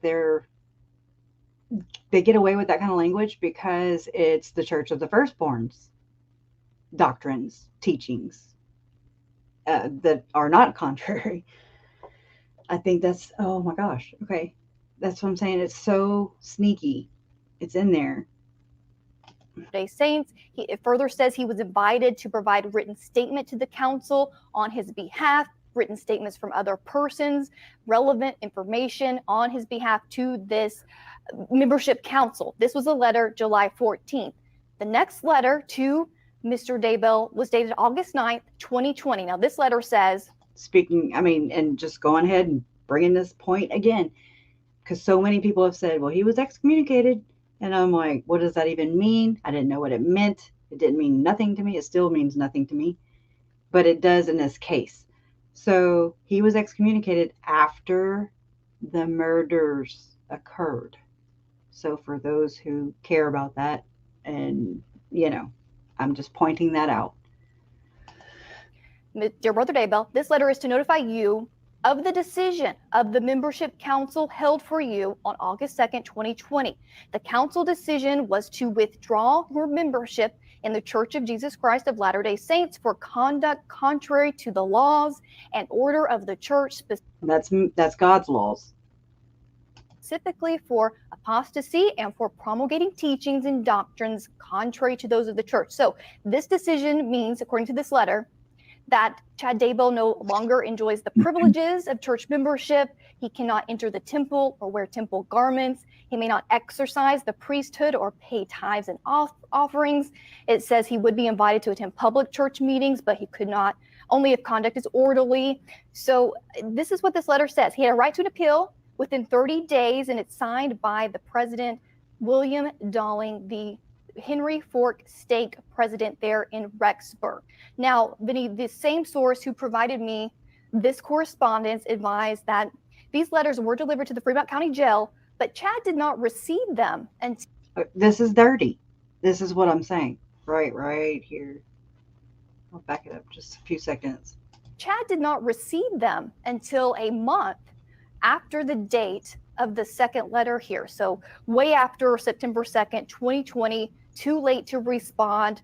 The source close to Chad Daybell also says that any rumor of a previous excommunication or reinstatement for Chad Daybell, that would be false. And of course, we did reach out to the LDS Church and that stake president who signed the letters, and they said they could not comment on the letters, saying it was confidential matter, and they don't usually comment about membership status. So remember that Chad was arrested during this time. Except for this time. But it's important to keep in mind that this letter, Vinny, is only for his alleged, his teachings, but not any criminal activity. So that's clear by these letters. And what's clear to me, I mean, you've been out there, right? To East Idaho, to Rexburg, Fremont County, that whole area. That is heavily dominated by the church, right? It really is. There's a huge temple right there, downtown Rexburg, Idaho. Most of the residents in that Madison County, Fremont County are members of the LDS Church. Most of the people that we spoke to there's a BYU campus there in Madison County. So where Lori allegedly was where she lied and said she was going to work. She had even told Tylee that because Tylee told her friend that. Her friend, I think her name is Ashlyn. Anyways, is nuts. So it's very much ingrained in the Church of Jesus Christ of Latter-day Saints. And so this is something that has been talked about. We finally have confirmation and know exactly what happened. And it's not insignificant. They're members of the church. This didn't happen until after Chad Daybell was arrested. And if Lori is making phone calls allegedly to the LDS Council. Who then calls the prosecutor, right? She calls the church, a lawyer with the church talking presumably, at least allegedly, about her case, and then the attorney for the church turns around and calls the prosecutor in the case, who's also a member of the church. Right. Yes, and former bishop of the church. And Curtin McConkie. It's Curtin McConkie. LDS Helpline. Rob Wood, the special prosecutor there on this case. So, and a lot of the people in the court, the judge, those locals, part of this trial, members of the LDS faith, that is well known. I will point out it is possible in the LDS faith to be reinstated. If you've been excommunicated, you can return to the church if you repent. And There's even fake excommunications, plenty, from Joseph Smith's time. Yeah, that could happen, but this is significant for the case in many levels when the church is this much interwoven. Unethical. Anyways, so let me go back over there. Anyways, I know I've been hiding behind that thing I couldn't see because I was on the video screen, but what do you guys think? Thank you, Kelly B. Thank you. Anyways, these two must be found guilty and death penalty. Hey, Heidi, how you doing? It's good to see you here. Yeah, I mean, that, of course, Court TV was, from a hot minute ago, but it's all relevant. I do want to go and I do want to do I'm sorry, Rain Dancer. I think so. I do believe. The church definitely does not want to have any negative light. They don't like any kind of negative criticism, publicity, nothing like that. No, Janet, I feel the same way a lot of times. But then I'm like, that's not me. Like, that's not how I think, but in this, they are conspiracy theorists. Chad and Lori, they're way off, right? And so everything that we're having to research and investigate and read and consume is all their kind of stuff. And I know I'm like, oh my God, I feel like I'm going crazy, but I'm not, they're crazy. Yeah. Mormon Story Podcast chat. Yeah. Rombo 2. Yep. It might be Rombo, it's just one of those things. I met Rob Wood in person. I looked him in the eyes. I had to make sure of that, like I had to go and look at him face to face. I shook his hand. He said that those are their children, they're our kids, is what he said. And I believe that. But then there's the indoctrination part where they may be defending the church without even knowing that they're defending the church. If that makes any sense, it's like an automatic mechanism. Nobody is, and I know for sure I did not say, it's your church, it's your fault. It's not. That's ignorant to say that. But it's just as ignorant to say that it's not involved. I mean, I don't know how to say that. That didn't sound right. But you know what I'm saying? You can't be one or the other with this. You got to find some fair ground in the middle and really be real with yourself and say, hey, this really is not just Chad and Lori. If you're being honest with yourself, in my opinion, that's how I see it. It's not how I want to see it, but it shows itself over and over and over again. And it just confirms what I deny it. I don't want this to be the truth, but it looks more and more that way with every breath I take. So I do too. It's good to see you. And he was the one that convinced Lori they were zombies. I don't know. I think that goes both hand in hand. Then again, the state only has to prove conspiracy. If one or the other, they all work in tandem. It's just like a machine, one did this and the other one did this and then the other one did this, then bam, it all forms one big plan. So I don't know, it's nuts. And look at Uncle Charles on his body cam footage. where he's where he's trying to describe to the officers Lori's crazy talk, her talking Church of the Firstborn. You know, he's trying to explain somebody else is crazy. It works because the church can deny it. The church is like, you gonna believe somebody that's crazy? This isn't the first case either that's like that. Go take a look at that case that Adam Herbitz is covering Fox 13 News about that. I can never think of, it's weird, but it's with David Levitt and them. Just go check it out. You'll see the same behavior.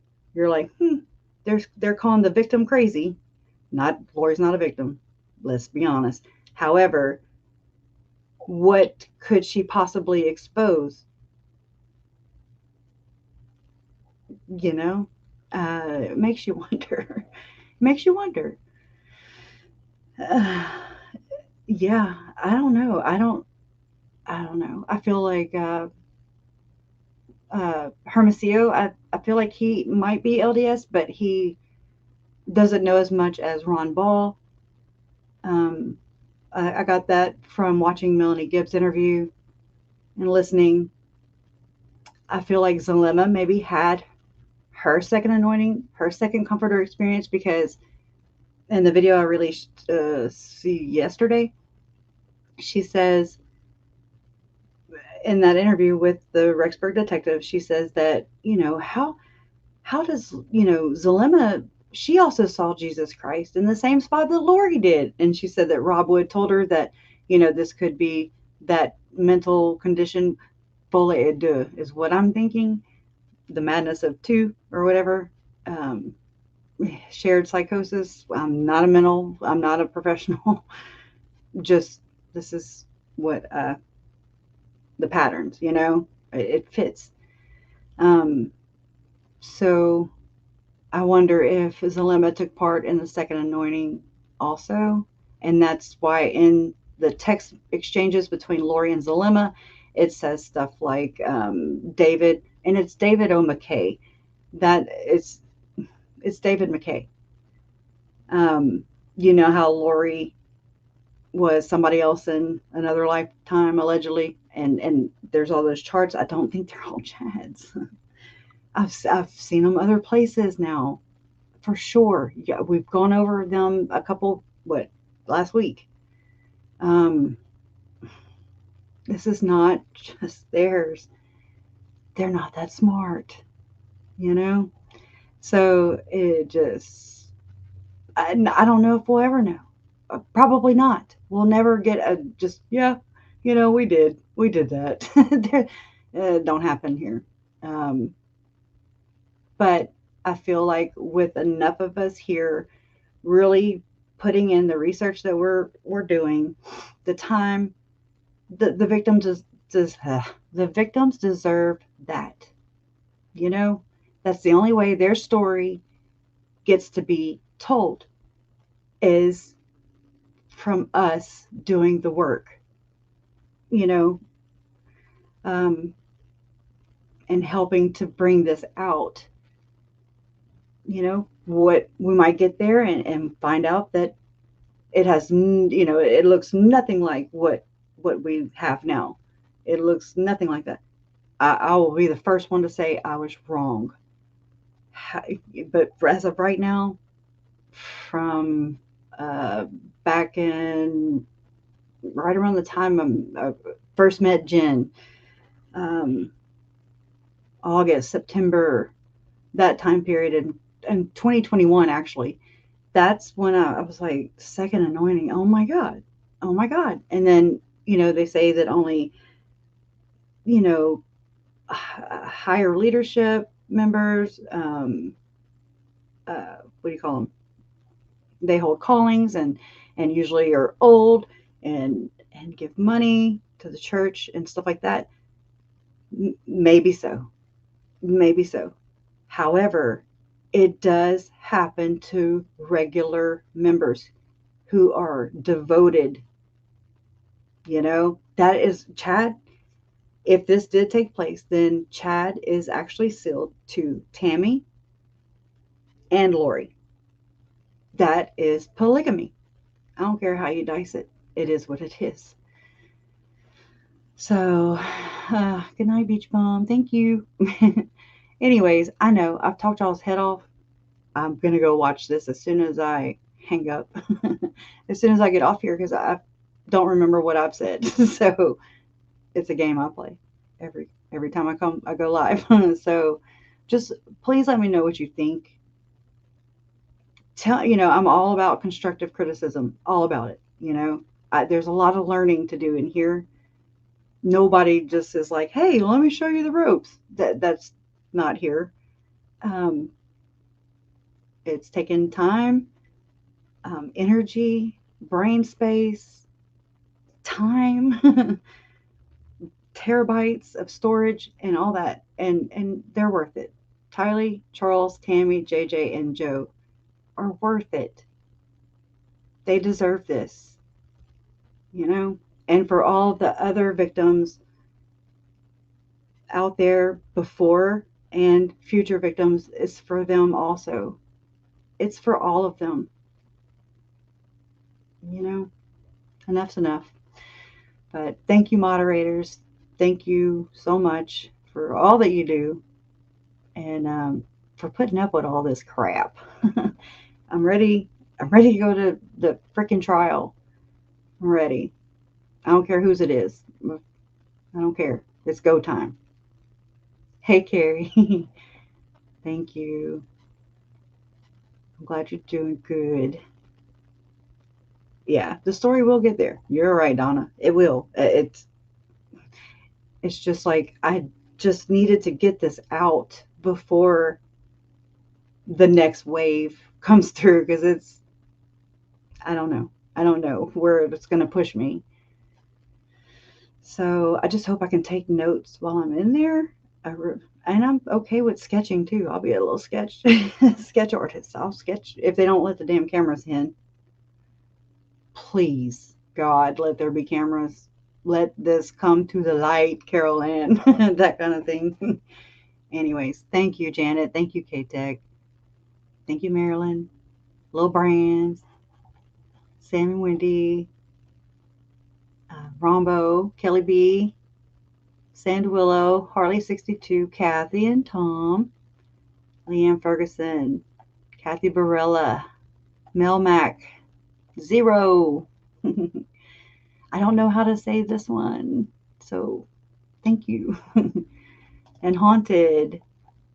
Kelly B. I don't know if I said it yet. Stormy with a Chance of Rainbows.